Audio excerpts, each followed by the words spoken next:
سمحتي عايزك في موضوع. ايه الموضوع اللي عايزني فيه بالسر؟ انا من 5 سنين بحبك وعايز اتقدم لك. طب تعالى قابل بابا. اكيد؟ ايوه اكيد. هاب سلام. سلام. الله. ادخل يا حبيبي. صباح الخير يا بابا. صباح الفل يا حبيبي. عايز ايه؟ دخلتك دي عايز حاجة؟ انا مش عايز حاجه كبيره، انا عايز اتجوز. تتجوز؟ تتجوز ايه؟ ده انت نيلة خالص، لا نابع في شمال ولا يمين، يبقى عايز تتجوز؟ تتجوز مين بقى يا حبيبي؟ هناء بنت خطاب بيه.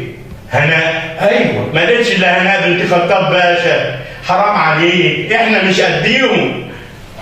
لو هو باشا فانت برنس يا بابا. اضحك عليا يا اضحك يا زي بعض، انا نفسي اتجوزها.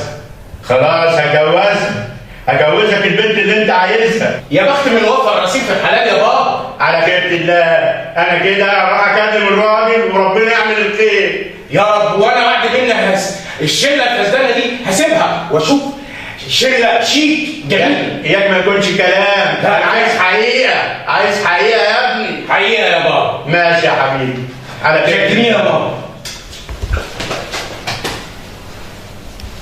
يا مسهل.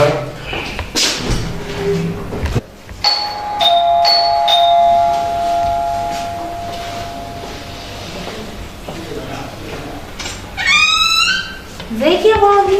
ايه اللي اخرك لغايه دلوقتي؟ كل ده بتشحن الباقه؟ تعالى بس يا بابي، عايزاك تنام. ايه الموضوع ايه؟ انت بتاخديني كده في اوانطه كده وتاخديني في الكلام، في حاجه ولا ايه؟ بس يا بابا يا حبيبي، عايزاك في موضوع مهم. ايه بس يا بنتي عايزاني في ايه؟ جاي لي عريس. عريس؟ طب حاجه كويسه. مين ده؟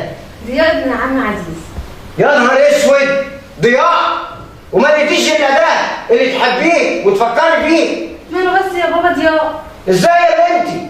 ده انسان ضايع اصلا، واهله مش كويسين، ازاي؟ ما ينفعش. بس انا عايزاه يا بابا. برضه يعني عايزه تخرجي عن طاعه ابوكي؟ يا بابا يا حبيبي، انت مش عايز اهم حاجه سعادتي وانا هبقى سعيده معاك. ازاي بس يا بنتي؟ لو واحد مناسب ليكي ماشي،